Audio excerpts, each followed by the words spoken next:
Assalamualaikum warahmatullahi wabarakatuh.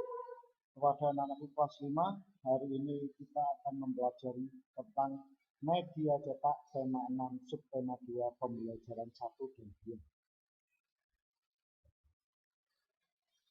Silakan kalian buka LKS halaman 33 dan Bupena halaman 31. Kita akan memperdalam tentang media cetak. Di pembelajaran sebelumnya, Pak Faiz sudah sampaikan bahwa media itu dibagi menjadi dua, yaitu media elektronik dan media cetak. Media cetak adalah sebuah media penyampaian informasi yang dibuat dengan bahan dasar kertas dan kain.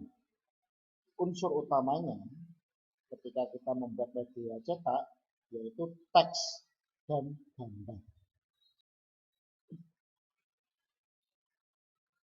Silakan kalian baca teks halaman 33. Kalau kalian sudah baca, baru Bapak sampaikan. Di situ terdapat 3 paragraf. Sekarang kata kunci apa saja? Kata kunci apa pada paragraf pertama? Yaitu perpindahan kalor terjadi dari suhu yang tinggi ke suhu yang rendah secara terus-menerus dan lama-kelamaan akan kembali normal karena dipengaruhi oleh lingkungan. Kata kunci pada paragraf kedua yaitu proses perpindahan kalor dibagi menjadi 3, yaitu konduksi, konveksi, dan radiasi. Kata kunci pada paragraf ketiga itu tentang pengertian. Konduksi adalah perpindahan kalor dengan zat perantara, tetapi zat tersebut tidak ikut berpindah. Contohnya adalah sendok logam yang dimasukkan ke dalam air panas. Selanjutnya konveksi merupakan perpindahan kalor yang disertai zat perantara. Contohnya yaitu proses air mendidih. Selanjutnya yaitu radiasi, adalah perpindahan kalor tanpa melalui zat perantara.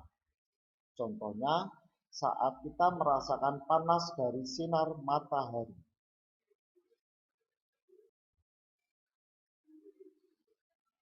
Ketika kalian membuka Bupena halaman 32, di situ ada bagaimana cara menjelaskan isi teks media cetak melalui peta konsep.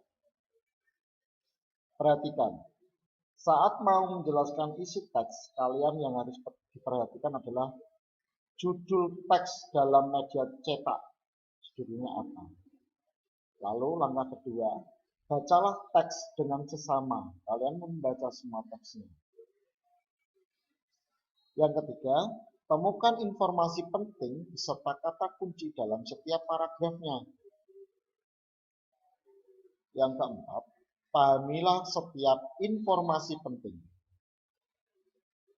Yang kelima, tulislah kembali kata kunci dengan menggunakan bahasamu sendiri. Jadi, kalian ketika mau menjelaskan peta konsep, kelima ini kuncinya. Kalian harus pahami itu. Tujuan pembelajaran kita kali ini yaitu yang pertama, teman-teman mampu mengetahui jenis benda berdasarkan kemampuan menghantarkan kalor atau panas. Kemudian yang kedua, teman-teman mampu mengetahui macam-macam perpindahan kalor atau panas. Dan yang ketiga, teman-teman mampu mengetahui contoh perpindahan kalor atau panas secara konduksi, konveksi, dan radiasi dalam kehidupan sehari-hari.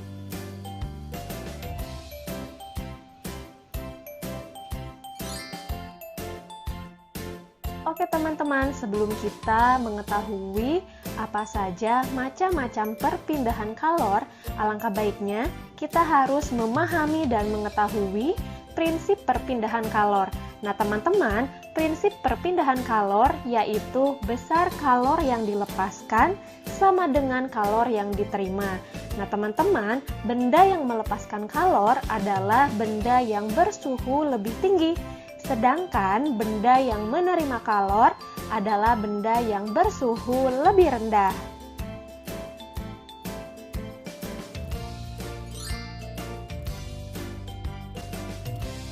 Nah, teman-teman tahu nggak sih bahwa benda-benda di sekitar kita ada yang bisa menghantarkan panas dan juga ada yang tidak bisa menghantarkan panas. Nah, teman-teman, berikut adalah jenis benda berdasarkan kemampuan menghantarkan kalor atau panasnya.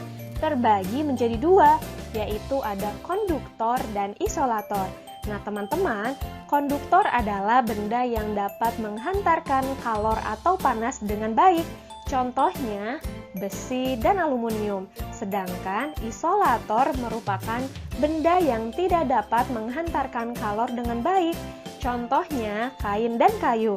Jadi, teman-teman sekarang tidak perlu heran lagi ya saat melihat ibu teman-teman mengangkat panci dengan kain di tangannya, karena kain termasuk benda isolator atau tidak dapat menghantarkan panas dengan baik. Selanjutnya, pernahkah teman-teman merasa bingung kenapa saat sendok dimasukkan ke dalam air panas, sendok ikut menjadi panas? Atau mengapa saat di dekat api unggun, badan kita menjadi hangat? Ada yang tahu jawabannya? Iya, betul. Nah, teman-teman harus tahu bahwa peristiwa itu terjadi karena benda panas memberikan kalor pada benda dingin. Nah, sekarang kita akan mengetahui macam-macam perpindahan kalor. Nah, teman-teman, panas dapat berpindah melalui 3 cara, yaitu secara konduksi, konveksi, dan radiasi. Nah, untuk masing-masing penjelasannya akan saya jelaskan, teman-teman jangan lupa menyimak ya.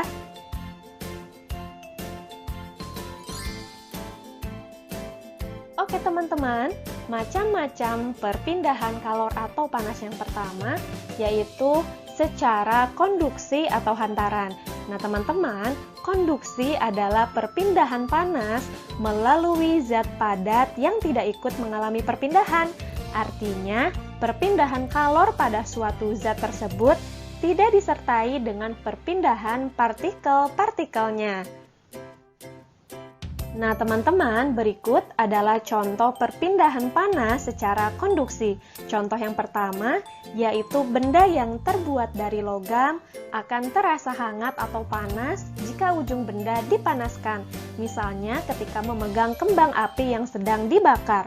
Kemudian, contoh selanjutnya, yaitu knalpot motor menjadi panas saat mesin dihidupkan. Contoh yang ketiga, tutup panci menjadi panas saat dipakai untuk menutup rebusan air. Dan contoh yang keempat, yaitu sendok besi yang ikut panas setelah digunakan untuk mengaduk teh panas.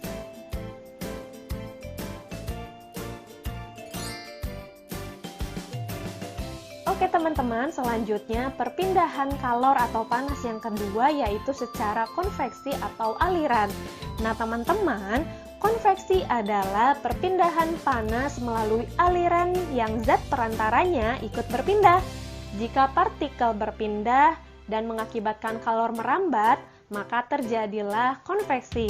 Nah teman-teman, konveksi ini terjadi pada zat cair dan gas seperti udara atau angin.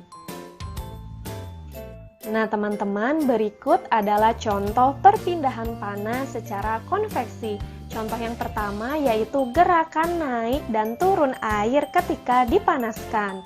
Kemudian contoh yang kedua, gerakan naik dan turun kacang hijau atau kedelai dan lainnya ketika dipanaskan atau direbus ya teman-teman. Kemudian contoh yang ketiga, terjadinya angin darat dan angin laut. Contoh yang keempat, gerakan balon udara. Dan contoh yang kelima, asap cerobong pabrik yang membumbung tinggi.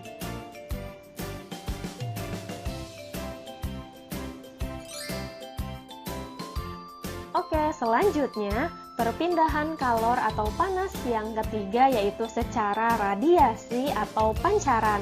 Nah teman-teman, radiasi adalah perpindahan panas tanpa zat perantara. Artinya langsung ya teman-teman, radiasi biasanya disertai cahaya. Nah teman-teman, berikut adalah contoh perpindahan panas secara radiasi.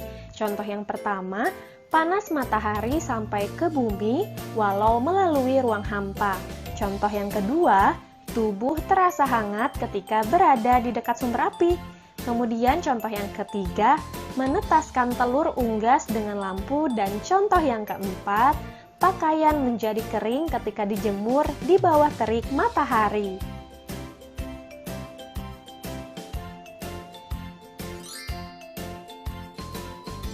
Nah teman-teman, tadi teman-teman telah mengetahui contoh benda yang dapat menghantarkan panas serta benda yang tidak dapat menghantarkan panas.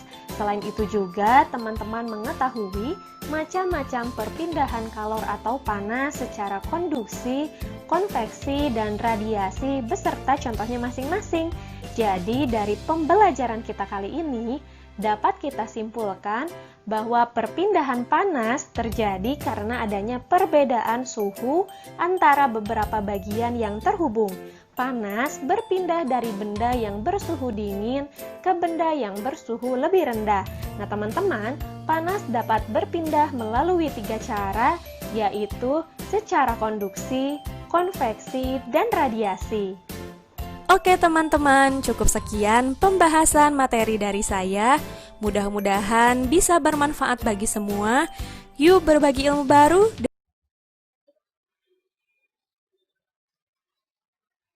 Selanjutnya yaitu panas matahari sampai ke bumi itu dengan cara perambatan energi panas dalam bentuk gelombang elektromagnetik tanpa memerlukan zat perantara. Dengan begitu, panas dari matahari bisa sampai ke bumi atau bisa sampai ke permukaan bumi tanpa zat perantara dengan proses radiasi.